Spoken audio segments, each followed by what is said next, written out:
Hi class, this is Jeff King. I'm going to do my EMS how-to video on how to secure an airway. The first thing you want to do is assess your patient.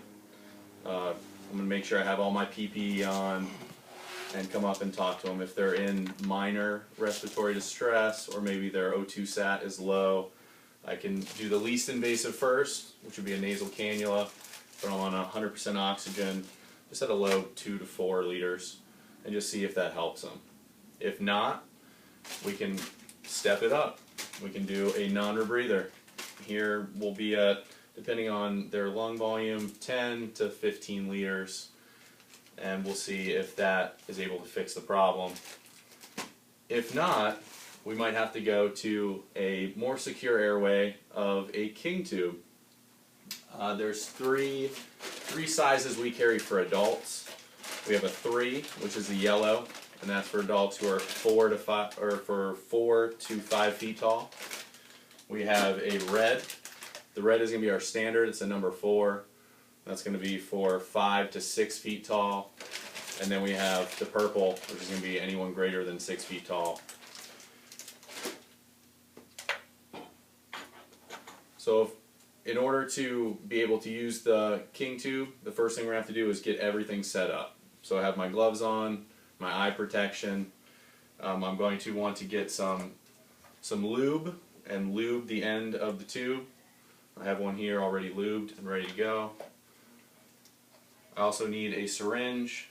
These are going to take between 60 to 80 cc's of air depending on which size tube you're using. So we're going to have to, this is a 30 cc syringe, so we're going to have to use it a couple times to get it full. So I'm going to get that set up.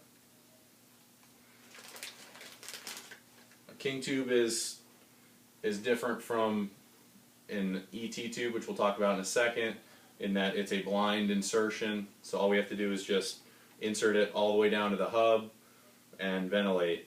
It's actually designed to go into the esophagus, so it's a lot easier to be able to do. So prior to that, I would see if I could ventilate my patient. I would use an OPA if they tolerate it. This is one of the indications that you're needing to get to a more advanced airway like a king tube or an ET tube. If they don't have a gag reflex, then we know for sure we're going to have to secure their airway. So this is a little small for him, but it's the only one I have with training, so we're going to use it. So I'm going to insert. We would do ventilations, put the mask on his face, good CE clamp, and we would ventilate him, bag him.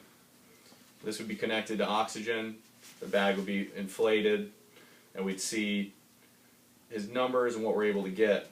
The capnography can be used for this, just like we're going to use it for the ET tube.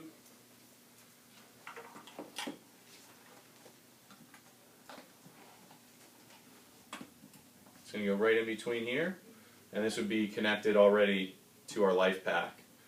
This is going to give us readings of his end-tidal CO2 and show us how much carbon dioxide is in the system and if he's starting to become acidic due to not breathing well.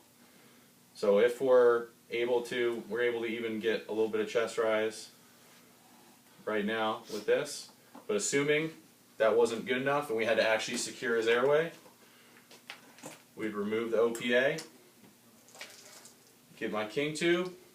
It's already been lubricated.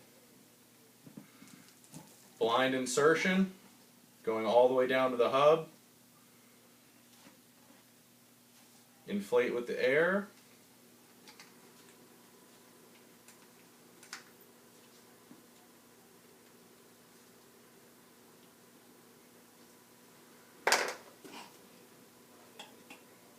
Now as I bag it, I'm going to pull out a little bit, and it's going to hit the sweet spot.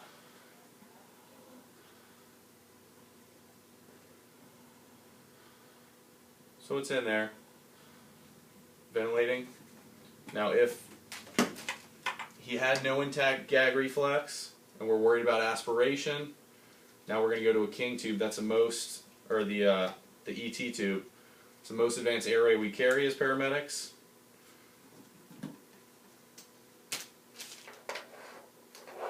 It's important before I intubate to get everything set up, have my tube ready, all my stuff, same thing. Proper positioning for the patient is important.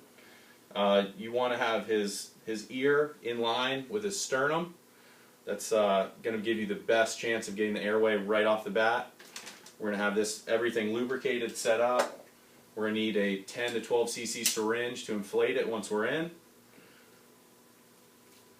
I like getting mine's tube set up so it's a little out of the way for me. And we're going to, previously to this, we're going to oxygenate the patient, have someone bagging him, get his sats up on 100% oxygen. When we're ready to intubate, we tell the person to stop. We're going to insert the blade.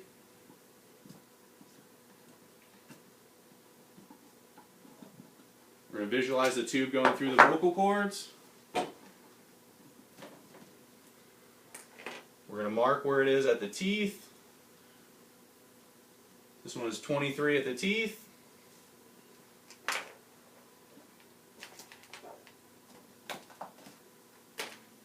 I'd have my capnography and bag them. You just need to bag enough to get chest rise. Once the tube is in place, we can use a Thomas tube holder, secure it, wrap around the head, and then ventilate the patient. This is going to keep him from aspirating. We're going to be able to maintain his airway, and it's going to completely get his sats up to where we need to be. So that's my video on how to ventilate and secure an airway. Hope you enjoyed it. Hope you learned something. Thanks.